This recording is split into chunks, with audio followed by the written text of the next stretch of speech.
Well, I have to make two comments. Number one, the process through which a revolution comes is going to be the topic of my talk tomorrow. So you are ahead of the schedule. Number two, when I was discussing ayah number 59 of the 5th surah, I should have said, because the constraint of time was too much, that Quran has not discussed how these people of authority will come up.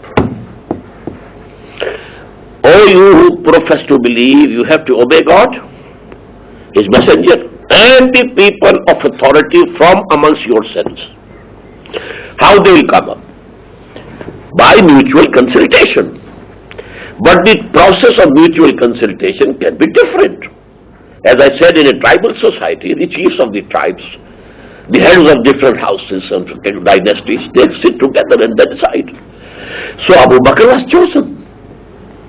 In the same way, Abu Bakr appointed Umar, but by consulting the people and having their consent.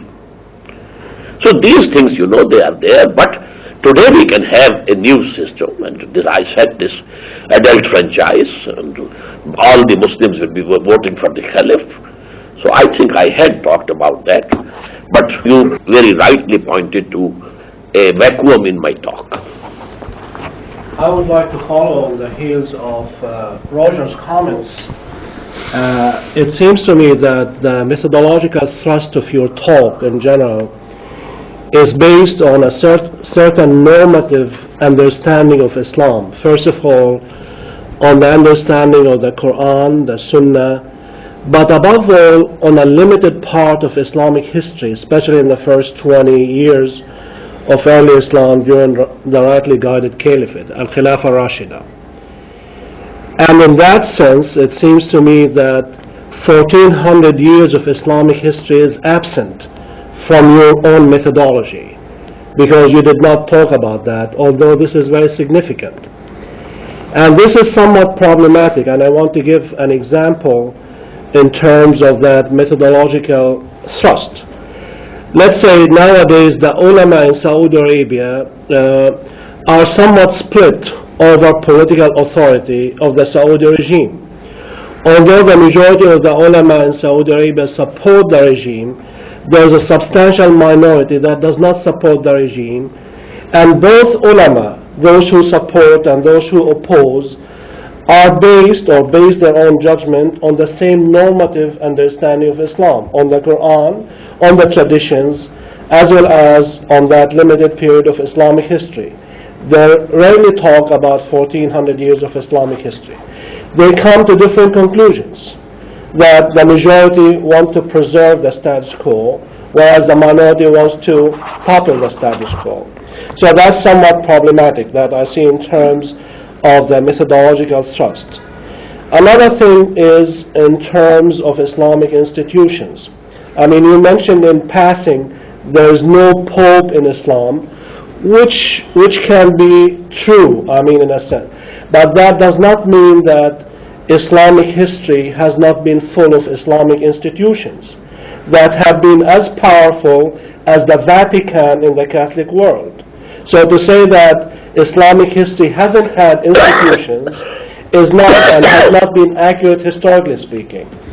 And therefore it seems to me that in order to have more force to the argument that you have presented, we have to include what I would call historical Islam in the discussion. And this is what has been missing in your presentation. I agree with you 100%, that has been missing, and it is intentional on my part. I say we have to take guidance from Quran, Sunnah, life of Muhammad, and the past caliphate. That's all. It was Islam, total Islam, full Islam. Afterwards it was not total Islam. The 1400 years you are talking about is the history of Muslims, not of Islam. The Prophet said, you know it better than myself, Bada al-Islamu ghariban wa sayaudu kama bada. Islam started that it was a strange thing for people, and very soon it will become strange again. It was the growth of the Muslim as a nation and the Arabs as a nation. And it was Arab imperialism. It was monarchy. It was a dynasty which was ruling. And the institutions that developed that were under that monarchy. And that all of them were under the influence. So we have to go back to Quran and the Sunnah and the life of the Prophet and only the rightly guided four caliphs. That's all. Guidance is from there. Rest is history. Dr. Mumtaz, please. And if you like, I can quote another hadith. The Prophet said that تَكُونُ النَّبُوَّةُ فِيكُمْ مَا شَاءَ اللَّهُ أَن تَكُونُ ثُمَّ Allah will yarfa'uha idha sha'a yarfa'uha. Summa takunu khilafatan ala minhaj an-nubuwwah. It will be there so long as Allah wants it to be there. Then there will be a period of kingship, cruel kingship. The kingships of the Umayyads, the kingships of the Abbasids. That was not Islam. We have to be very clear in this regard. And we have to revive Islam. Not the Umayyad Islam or the Abbasid Islam.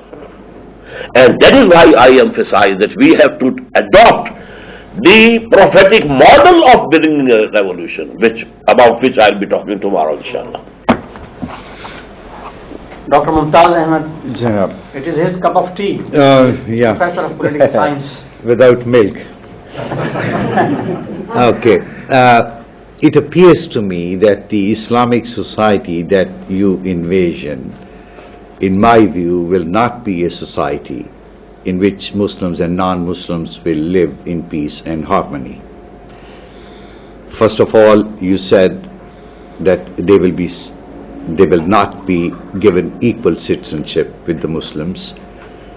So there will always be a feeling of being second-class citizens, and I can assure you, sir, no one wants to live as a second-class citizen. Are we creating an apartheid, in other words, in an Islamic society?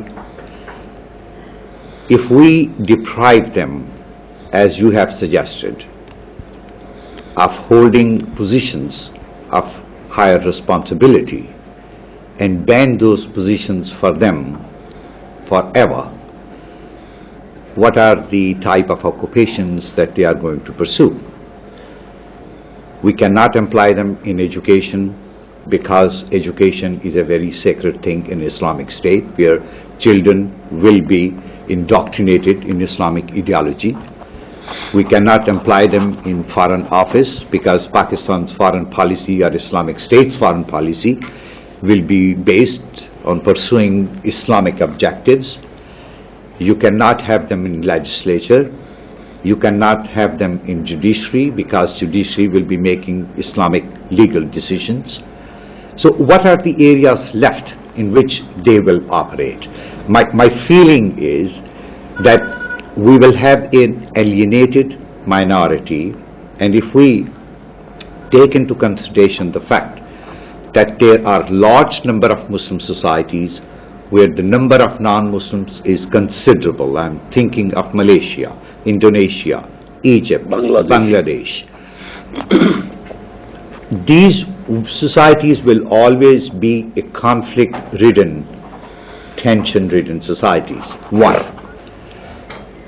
Secondly, you said that Quran prohibits Muslims to obey non-Muslim authorities, and that brings me back to my situation in the United States and 5-6 million Muslims who are living in the United States and millions who are living in Europe and 140 million who are living in India.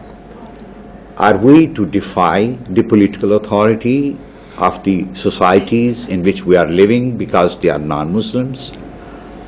These are my comments. Concrete question I have is, you talked about shura, consultation. I have two questions about that.